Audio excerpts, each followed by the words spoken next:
这是什么字？电，闪电的电。哎，闪电的亮度是很大的，随着闪电响起的雷声也是很大的，不过它却大不过天空啊。天空是无限大的，这就是大字。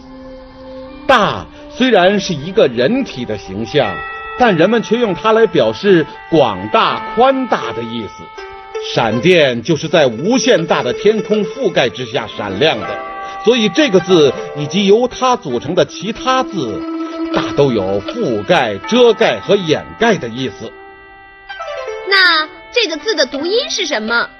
这个字的读音是眼，描写一个人被重病压得喘不过气来的时候，便可用奄奄一息来形容。眼，一俺眼，奄奄一息的奄。眼。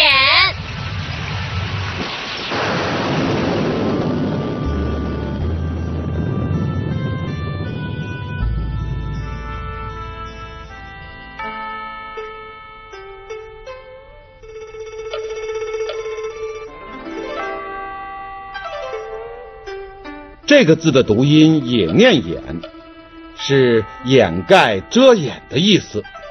因为掩盖要用手，所以用提手做旁表意，用掩字表示读音。这是一座玻璃蔬菜大棚，为了保持棚内的正常温度，菜农用草帘遮掩，掩盖玻璃，目的是掩护棚内的蔬菜不被烈日暴晒，这就是遮掩、掩盖。军事术语中常说的掩护也是这个掩字。掩，一俺掩，遮掩、掩盖的掩。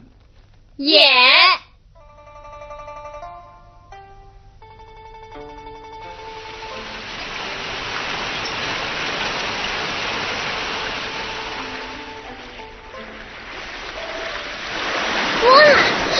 水呀，遭了水灾了。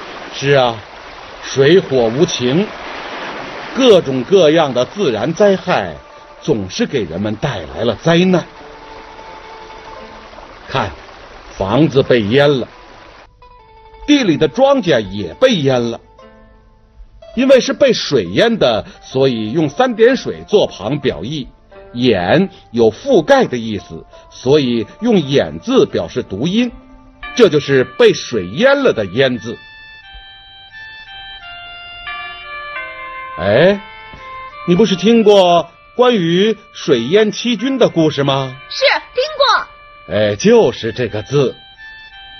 淹，一声淹，淹没的淹。淹。知道这是干什么吗？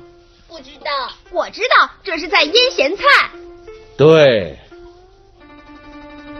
把鱼、肉或是各种蔬菜放在器皿里，用咸盐、糖或是酱腌成咸的或是酸甜的食品，就叫做腌。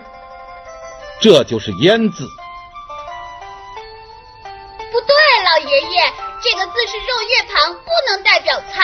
哎，老爷爷不是说过吗？还有腌肉呢，肉不就是肉月吗？哦，明白了。腌，一安腌，腌咸菜的腌。腌。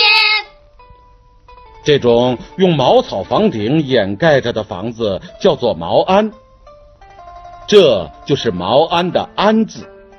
因为是房舍，所以用广字头表意，用掩字表音。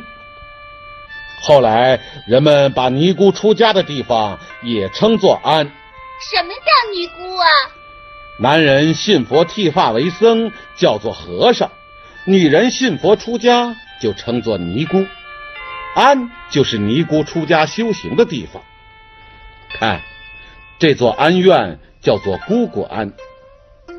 庵，茅庵庵院的庵。庵。奄奄一息的奄。奄，提手旁掩，掩盖、掩护、遮掩的掩。淹，三点水淹，一声淹，淹没的淹。